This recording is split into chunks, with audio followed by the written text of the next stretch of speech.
If you're not sure if you want to keep the Platinum card, then when you get it can make a huge difference. Today we're going to look at all the credits, how you can optimize the timing, and also why you might want to be careful. Big favor, give this a thumbs up to help with the algorithm. If you know someone that might benefit, then share this with them. Okay, I'm going to start with 3 disclaimers. Number 1, if you have a hard time using credits and it feels a bit too forced, then make sure you're not overvaluing them. Credits can be great and nice, but if you can't use them, then it doesn't really matter. Number 2, this is about the first year of the card and maybe the second year.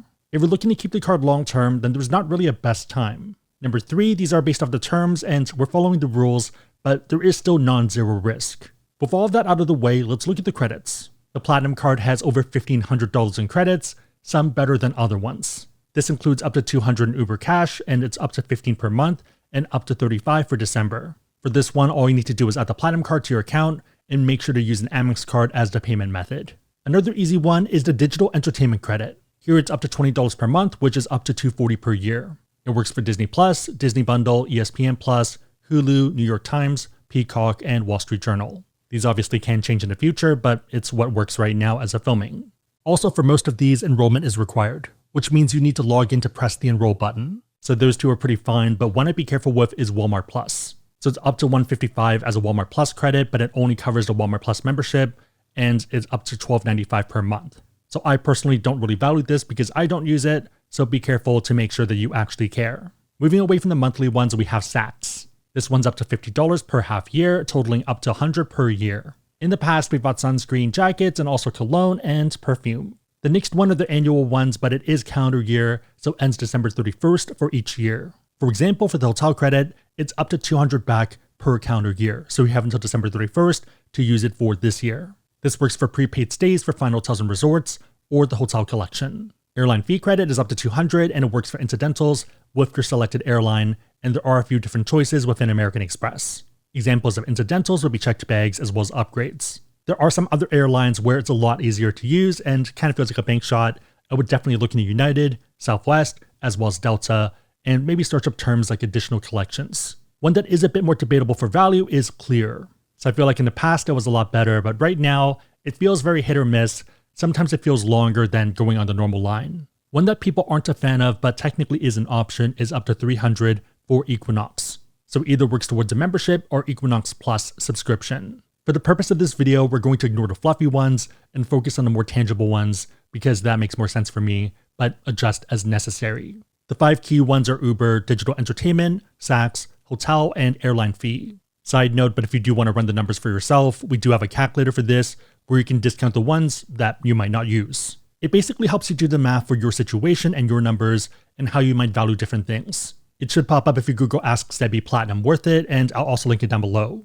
Also, if the card's a fit, I'd recommend checking Card Match to see if you're targeted for a better offer. It can be hit or miss, but that's how a lot of people get 150,000 points or more on the Platinum card as an intro bonus. You can search Card Match Ask Sebi, and I'll also link it down below. Okay, so the credits out of the way, let's look at the terms. We're going to follow these because Amex doesn't really mess around. One big one for our purpose and for this video is if you have a history of canceling or downgrading American Express cards within your first year, so month 0 to end of month 12, your first 365 days of the card, they may not credit, may freeze, or may take away your points. So we're not canceling within the first year because they get too flagged. Let's say you get the card right now, the annual fee is going to hit within that first statement. So in about a month, you're paying that fee and you're using the card for a year as you normally would.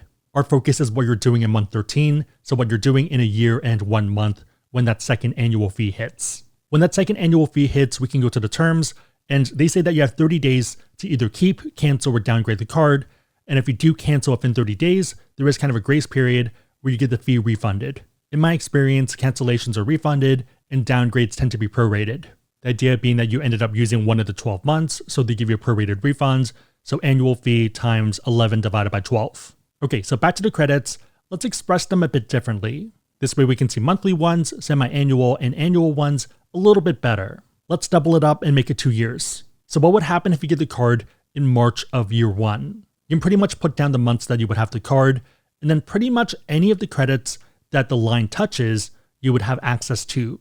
The monthly ones are pretty straightforward, but you would also have access to 3 Saks credits. 2 $50 ones for year 1 and 1 $50 one for year 2. Interestingly, you also have access to 2 hotel credits and 2 airline fee credits.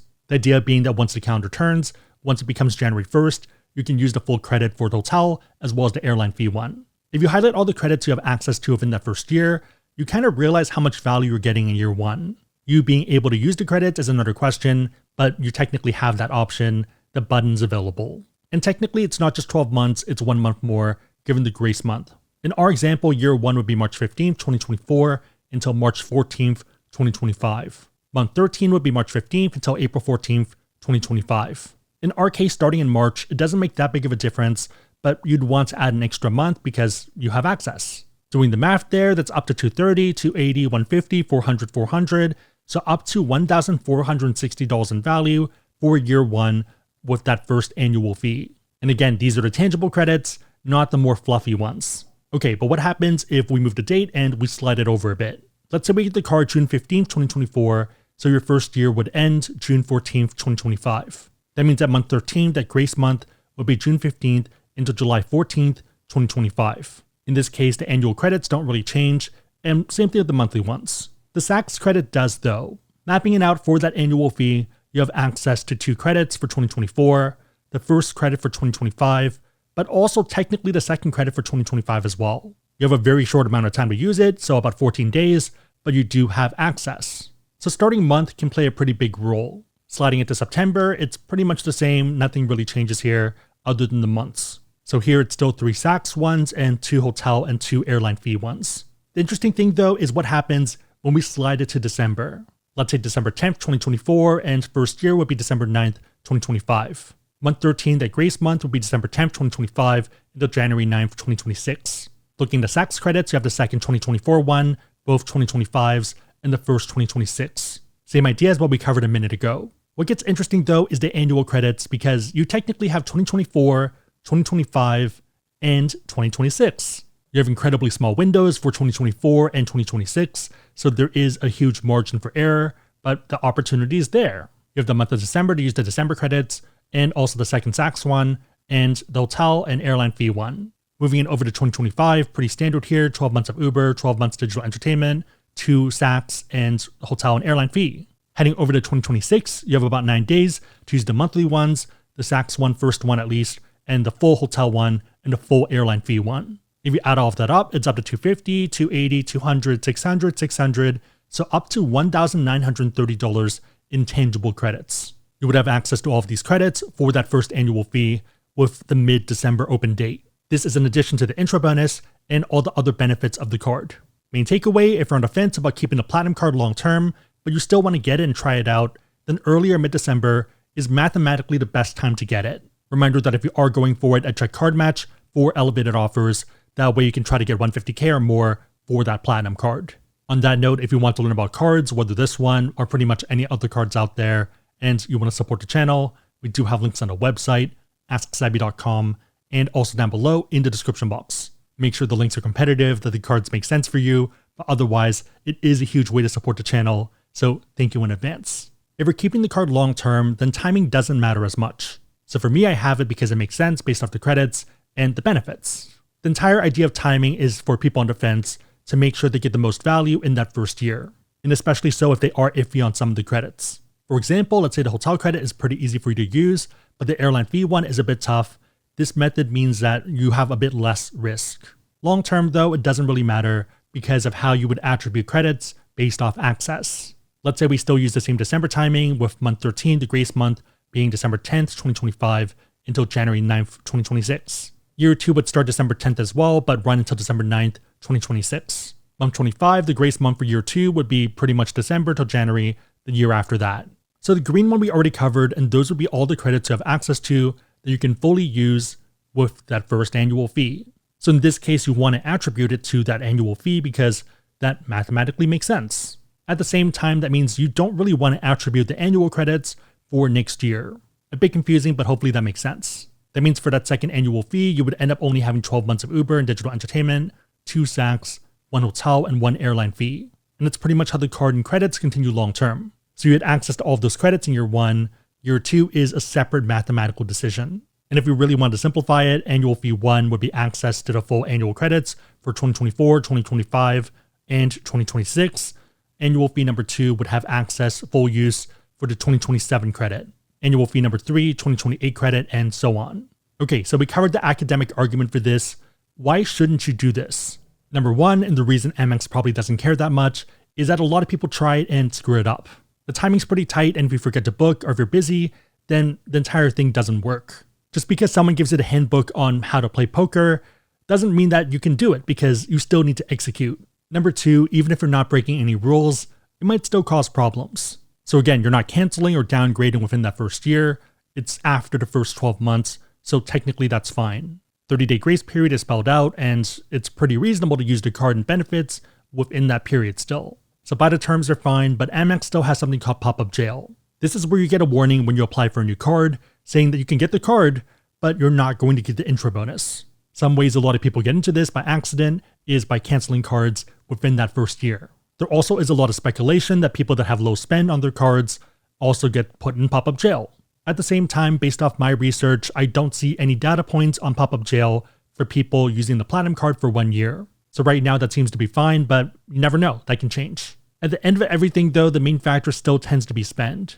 I wouldn't be surprised if they don't care that they're giving you an extra Saks credit or an extra credit to use on their hotel platform if you spend a ton of money. We've talked about this in the past, but if you go to Amex's annual report for 2023 and look at their income statement, you can see where they actually make their money. So some of it is net card fees, service fees, and other revenue. All three of these together though aren't as big as the top line of discount revenue.